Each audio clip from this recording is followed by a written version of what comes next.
할렐루야. 우리 함께 옆 사람하고 이렇게 은혜 나눕시다. 말씀의 은혜 받읍시다.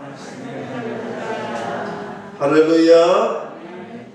은혜로운 추석 명절 주간을 시작하는 거룩한 주일 아침입니다.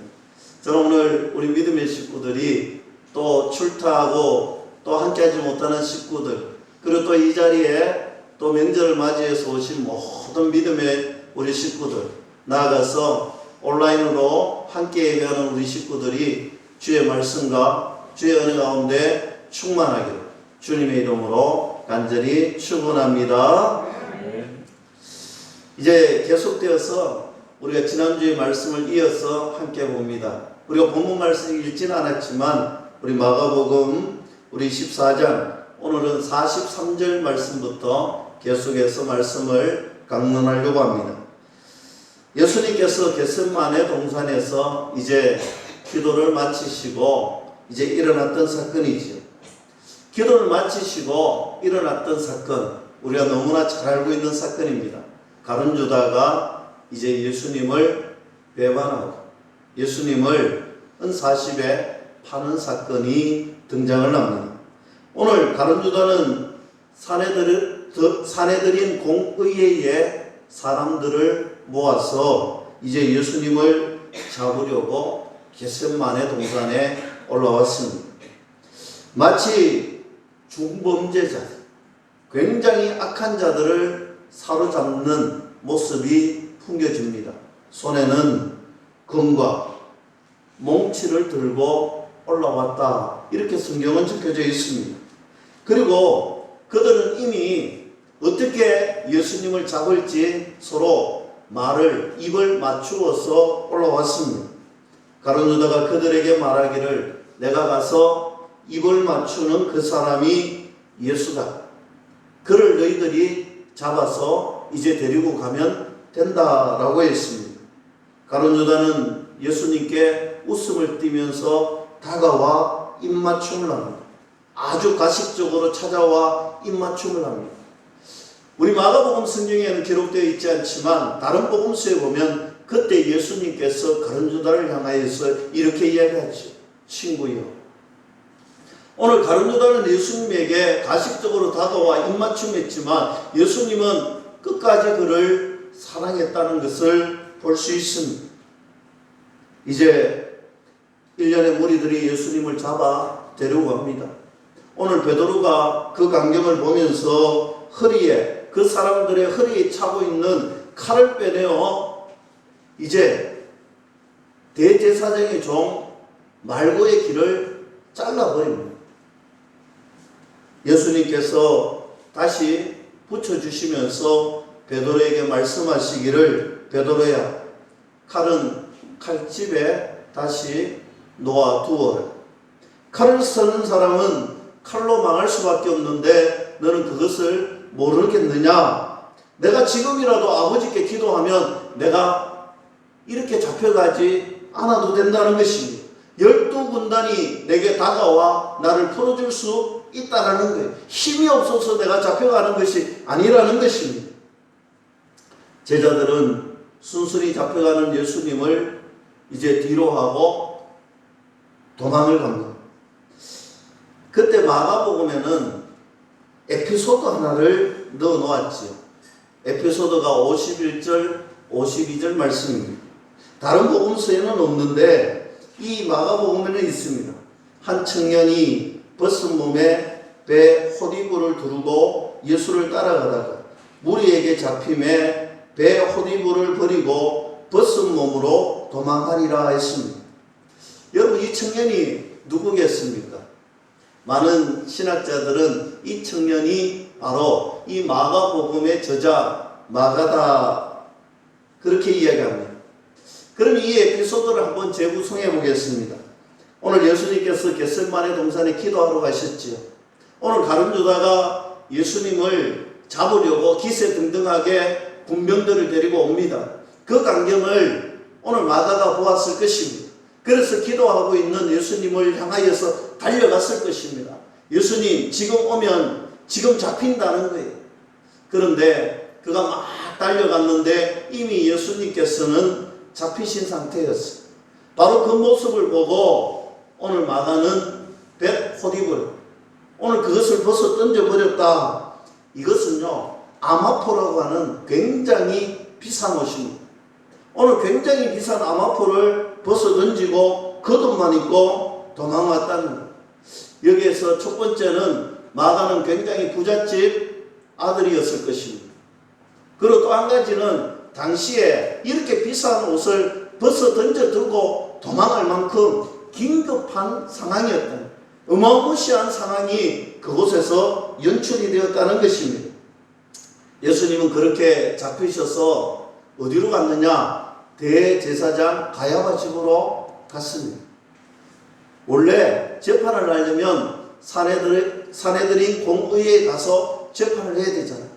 그런데 이 사내들인 법에는 밤에는 재판을 할 수가 없는 거예요.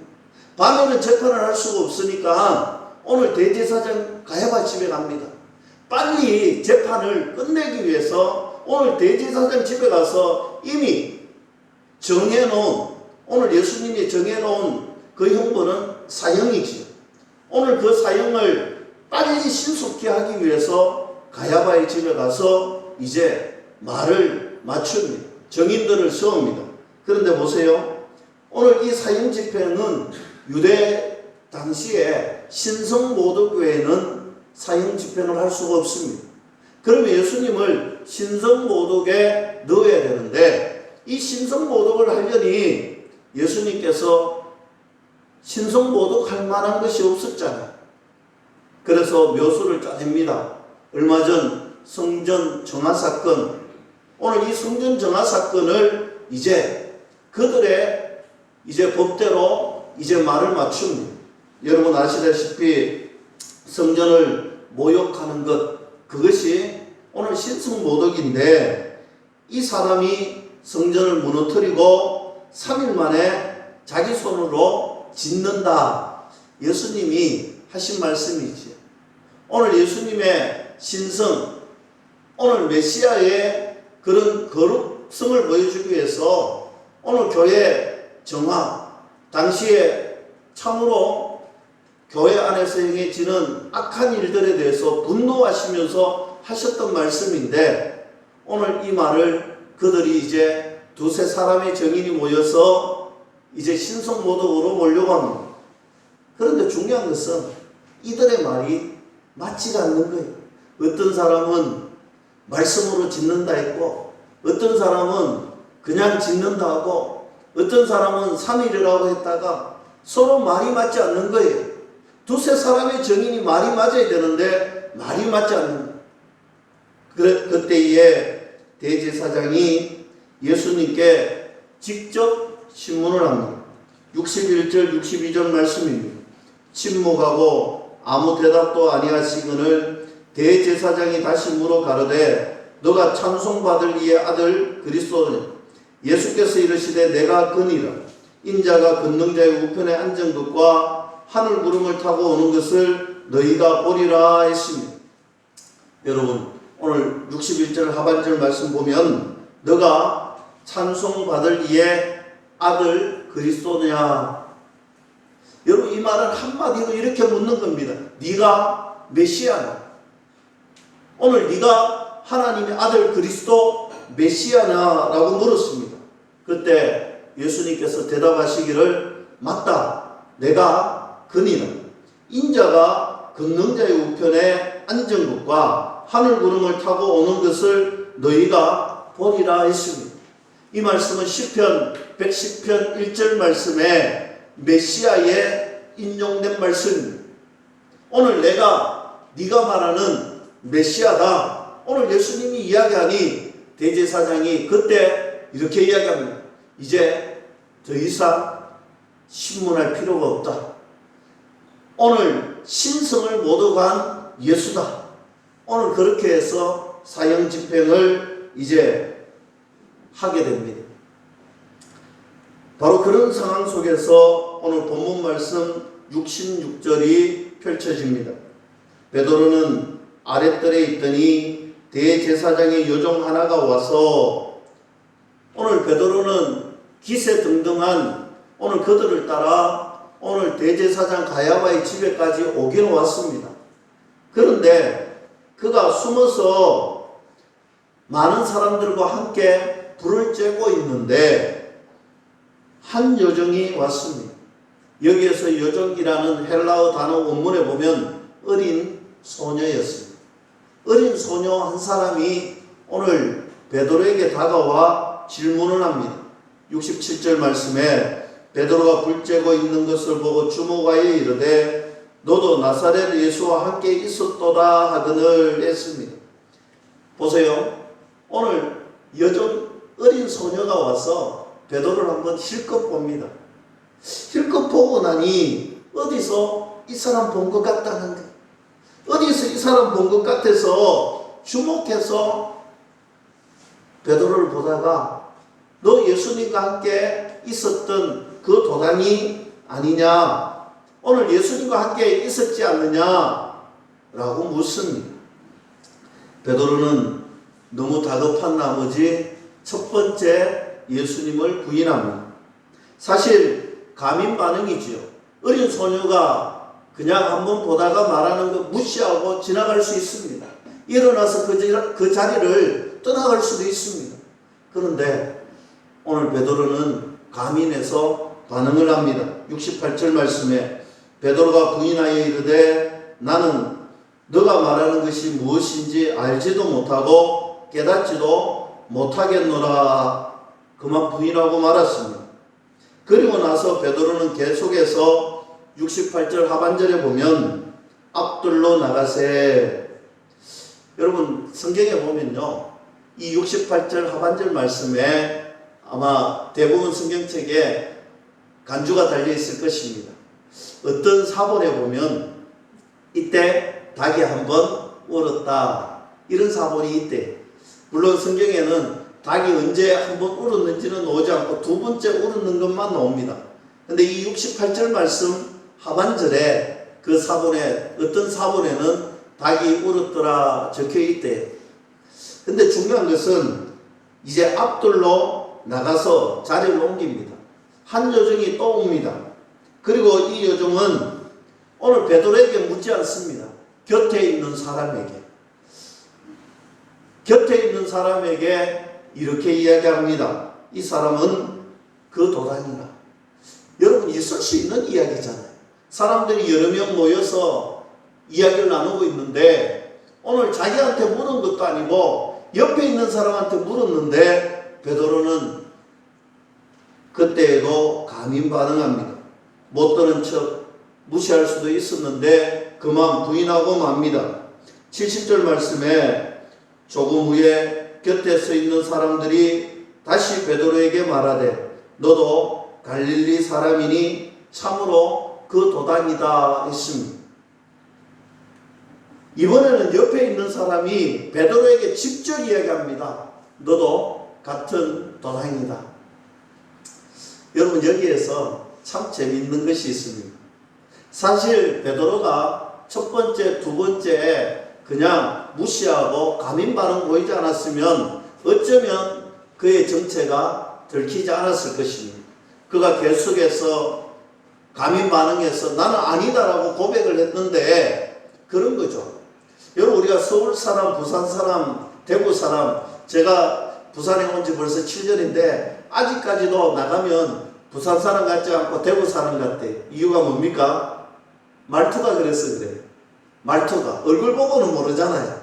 우리 장로님들이나 우리 집사님이랑 저랑 어디 나가면 우리가 좀 서울 사람 같이 생기진 않았어도 그래도 좀 부산 사람 같이 생겼잖아요.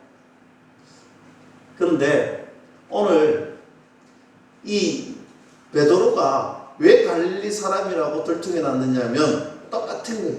오늘 갈릴리 특유의 발음이 있는데 오늘 몇 번 부인하다 보니, 두 번 부인하다 보니, 가민 반응하다 보니 그 말투가 갈릴리 사람인 거예요. 가만히 있었으면 몰랐을 텐데.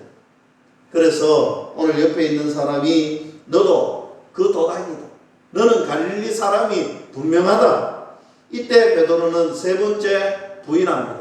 손사래를 치면서 부인하지요. 저주하고 맹세하면서 부인하지요. 나는 저 사람을 모른다는 거예요. 그때 72절 말씀에 닭이 곧 두 번째 울더라. 오늘 베드로가 세 번 딱 부인하니까 닭이 두 번째 울더라는 거예요. 그때 베드로가 생각이 납니다. 예수님께서 나보고 분명 닭이 두 번 울기 전에 세 번 부인하겠다 했는데 나는 절대로 예수님 부인하지 않습니다. 내 목숨이 내 죽음이 가까워 올지라도 나는 예수님 부인하지 않습니다. 라고 했던 그 말이 기억났던 것입니다. 그래서 너무 가슴이 아프고 너무 가슴이 아파서 펑펑 울면서 베게 했더라.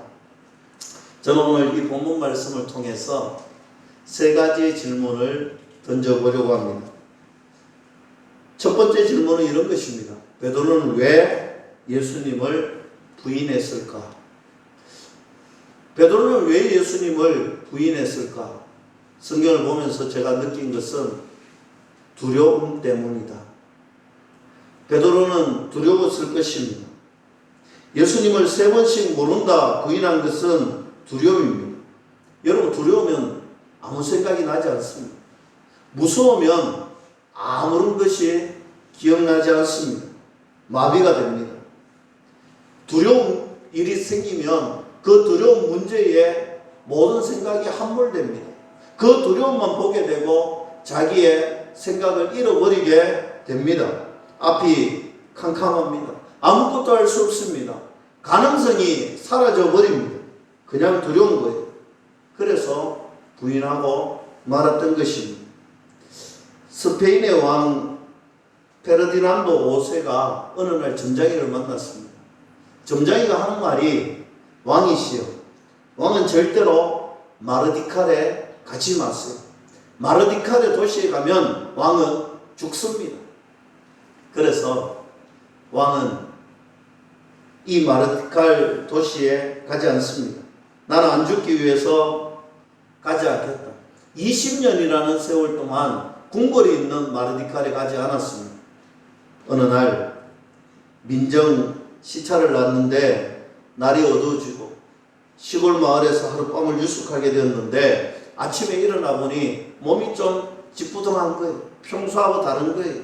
그래서 신하에게 묻습니다. 여기가 어디냐? 그때 신하가 이야기합니다. 왕이시여, 여기는 마드갈레입니다. 오늘 신하가 마드갈레라고 이야기를 했는데 왕이 깜짝 놀랍니다. 마르디칼에 내가 가면 죽는다 했는데 오늘 신하가 이야기했던 도시의 이름이 비슷했을 뿐인데 전혀 다른 곳인데도 불구하고 그는 오늘 마르디칼에 온 것 같은 착각 속에 두려움을 느낍니다. 다른 말이 들어오지 않습니다. 시들시들 알아갑니다. 갑자기 죽게 되었습니다. 여러분, 이 왕이 병 때문에 죽었습니까? 두려움 때문에 죽었습니다. 두려움 때문에 죽게 되었습니다. 두려움은 그런 것입니다. 두려움이 엄습하면요, 나에게 그것이 찾아오면 나 자신의 모든 것을 마비시켜버립니다. 내 생각을 마비시키고 꼼짝도 못하게 합니다. 아무 생각이 들지 않게 만들어버립니다. 이것이 두려운 것입니다. 여러분, 우리에게도 두려움이 찾아오잖아요. 코로나19가 우리에게 다가온 지 얼마나 많이 되었습니까? 얼마나 두렵습니까? 처음에는 별거 아닌 것 같았어요. 그러나 요즘은 마스크를 쓰는 것이 일상화되었습니다. 오늘 마스크를 쓰지 않는 곳에 가면 두려움이 듭니다. 그곳에 있지 않으려고 합니다. 우리가 말하지 않아도 얼마나 손세척을 합니까? 어쩌면 오늘 이 예배당에 나오신 여러분들도 어쩌면 이곳에 두려움을 안고 그렇게 나오신 분들도 있을 것입니다. 믿음의 성도들이 이런 두려움을 만날 때 어떻게 해야 될까요? 이런 두려운 일을 만날 때마다 우리는 어떻게 해야 할까요?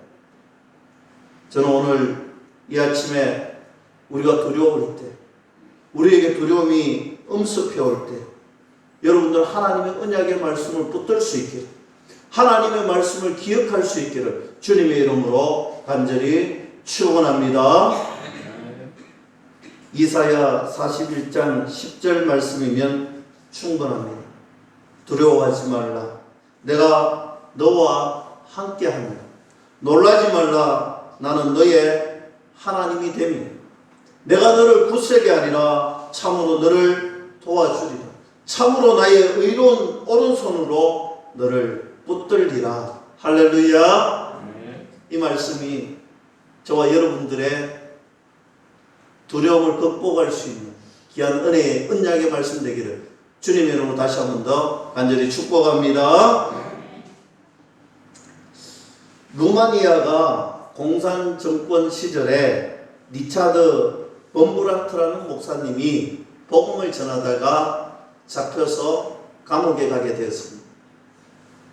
근데 14년이라는 옥중 생활 가운데 3년이라는 감옥은 독방, 빛이 없는 곳, 아무것도 보이지 않는 홀로 남겨진 곳, 두려움과 절망이 가득한 그 독방에서 3년을 보내었습니다.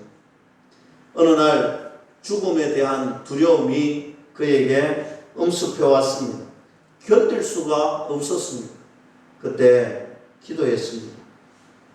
기도하며 하나님의 말씀을 묵상하는데 14년의 옥고를 견딜 수 있었던 메시지가 있다면 두려워하지 마라. 내가 너와 함께하노라. 놀라지 마라. 나는 너의 하나님이 됨이라. 오늘 이 말씀 붙들고 그는 13년이라는 옥중 생활을 견뎠다고 합니다. 여러분 두려울 때 이 말씀 꼭 붙드시고 힘드실 때 내 편이신 하나님을 바라보며 전진할 수 있는 저와 여러분들이 될 수 있기를 축복합니다. 그런데 신기한 것은 그가 이 옥중 생활에 이제 말씀을 보면서 두려워하지 말라는 말이 몇 번 나오는가 한번 일일이 숫자를 세워보았대요. 숫자를 세워보는데 두려워하지 말라는 말씀이 성경에 몇 번 나오느냐? 365번이 나온대요. 그러면서 그가 하는 말이 그렇구나. 성경에 두려워하지 말라는 말이 365번 나오는데 1년이 365일이잖아. 매일매일 두려운 일이 닥칠 때마다 이 두려워하지 말라는 이 말씀 붙들고 살아라. 그런 느낌을 받았대요. 중요한 것은 365일 동안 하나님이 주시는 메시지는 분명합니다. 내 아들아, 내 딸들아, 두려워하지 마라. 내가 너와 함께 할게. 내가 너를 지켜줄게. 오늘 그 하나님 말씀 붙들고 어떠한 상황, 어떠한 환경 속에서도 주의 약속 붙들고 살아가는 저와 여러분들 될 수 있기를 주님의 이름으로 간절히 축원합니다. 두 번째 질문은 좀 엉뚱한 질문을 한 개 던져보았습니다. 만약 베드로가 예수님을 부인하지 않았으면 어땠을까? 물론 터무니없는 이야기 같지요. 성경은 이미 3번 부인하겠다고 말씀하시고 부인했는데 그러면 정말 부인하지 않았다면 어땠을까? 성경을 근거로 한번 보았습니다. 베드로가 저 사람 예수님 따라다니던 그 도단 수제자 맞는데 그때 베드로가 그래 맞다 내가 그니라 했을 때 어떤 일이 일어났을까요? 저는 아무 일도 일어나지 않았다라고 확신을 가지고 있습니다. 왜 그렇게 어떤 근거로 그렇게 이야기하십니까? 라고 물을 수 있겠죠. 사도행전 4장에 가보면 예수님이 승천하시고 성령님이 임하시고 오늘 이 예루살렘에 안전뱅이가 일어나고 베드로가 설교를 하니까 남자만 5,000명이 회개하고 돌아오더라. 여러분 저는 설교할 때마다 이 말씀 묵상할 때마다 좀 자괴감이 드는 경우가 있어요. 야 베드로는 한번 설교하면 5,000명이 돌아오는데 하나님 5명만 좀 돌아올 수 있도록 보내주십시오. 이렇게 기도도 해요. 우리 성도님들은 그렇게 기도하는 제가 못마땅하겠지만 그러나 5,000명 남자만 5,000명. 오늘 여러분 교회 가보면 남자가 많습니까? 여자가 많습니까? 여성분이 엄청 많잖아요. 이때도 마찬가지였을 거예요.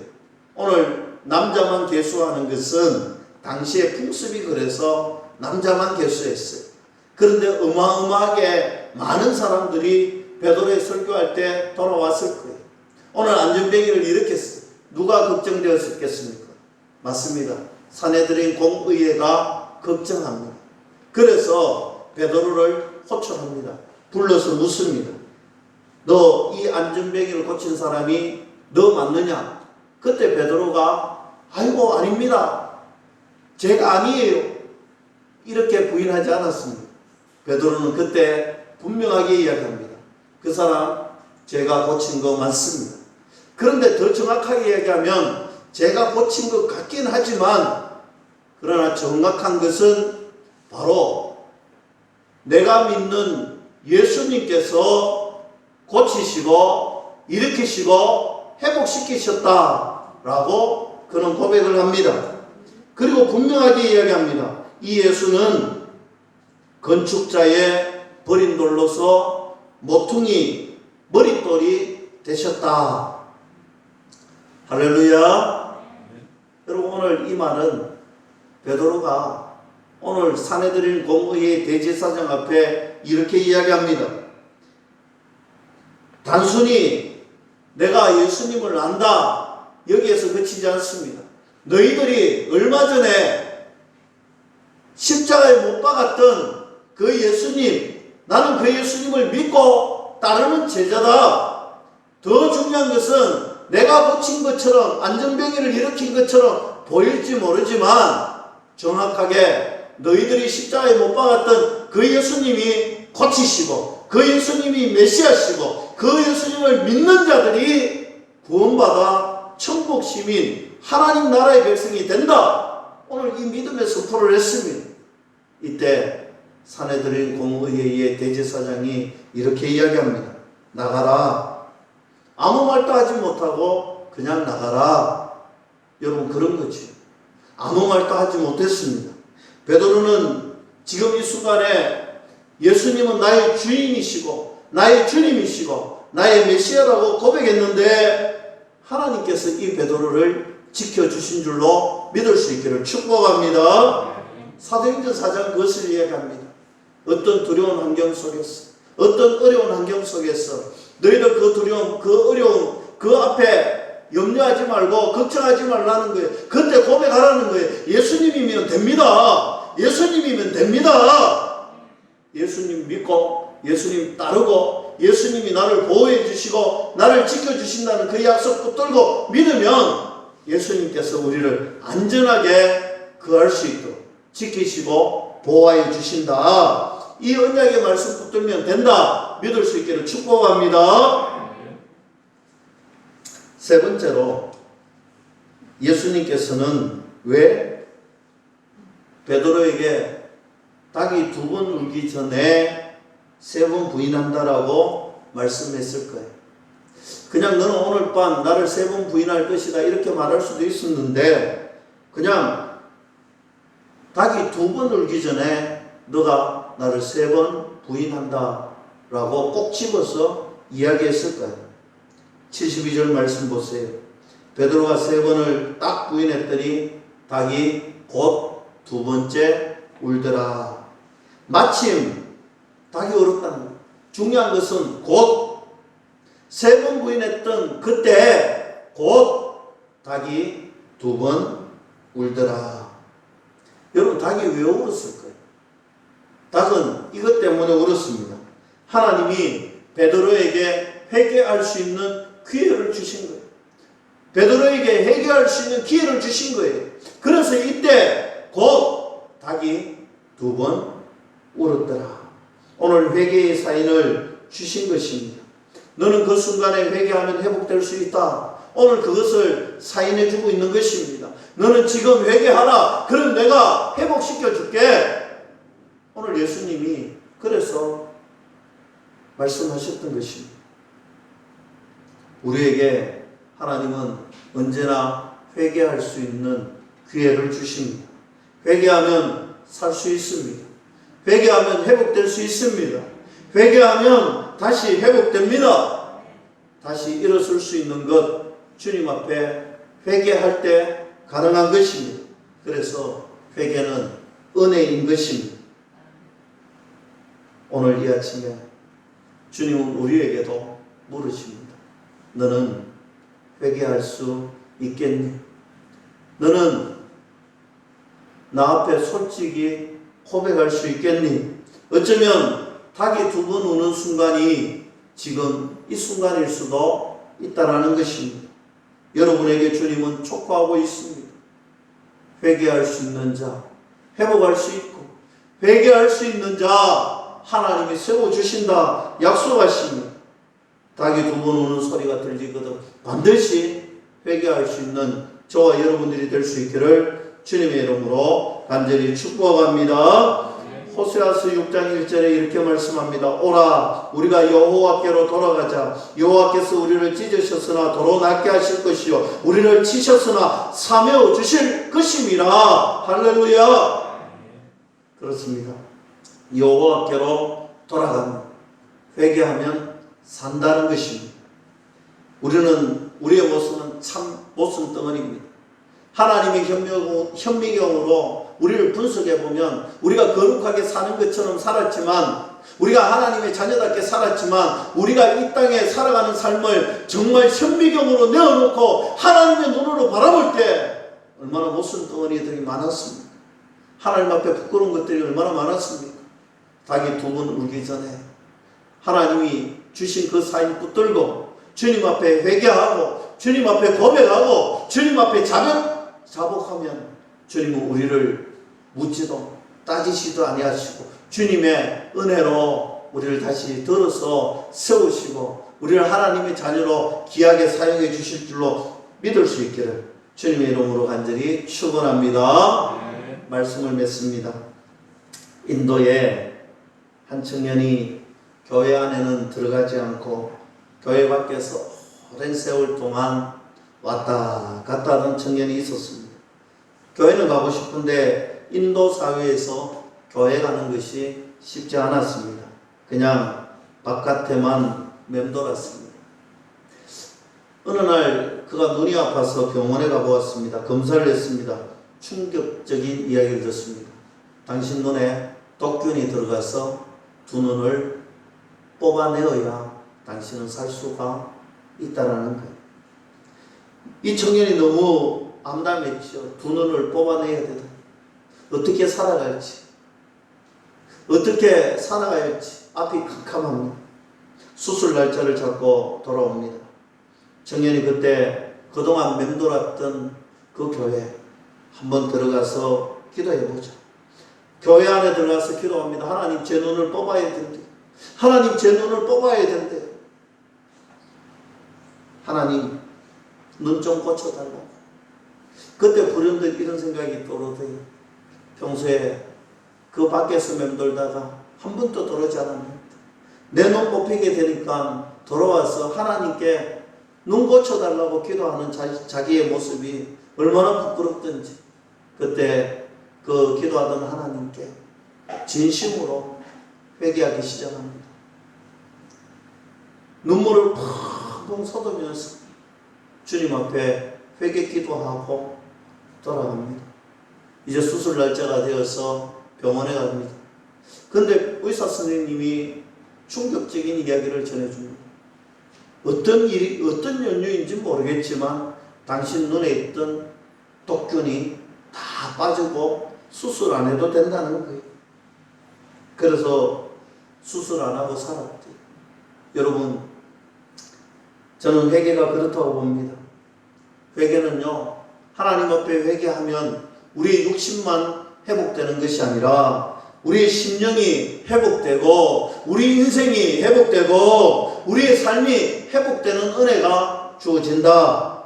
나아가서 우리의 장래가 보장되는 은혜가 있다. 주님 앞에 나와서 회개하신 분, 다시 새롭게 시작하는 인생, 회개함으로 맞이하는 하나님의 놀라운 은혜의 보좌의 삶을 믿음의 신비의 삶이 일상이 되는 삶을 경험하기를 주님의 이름으로 간절히 축원합니다. 기도하겠습니다.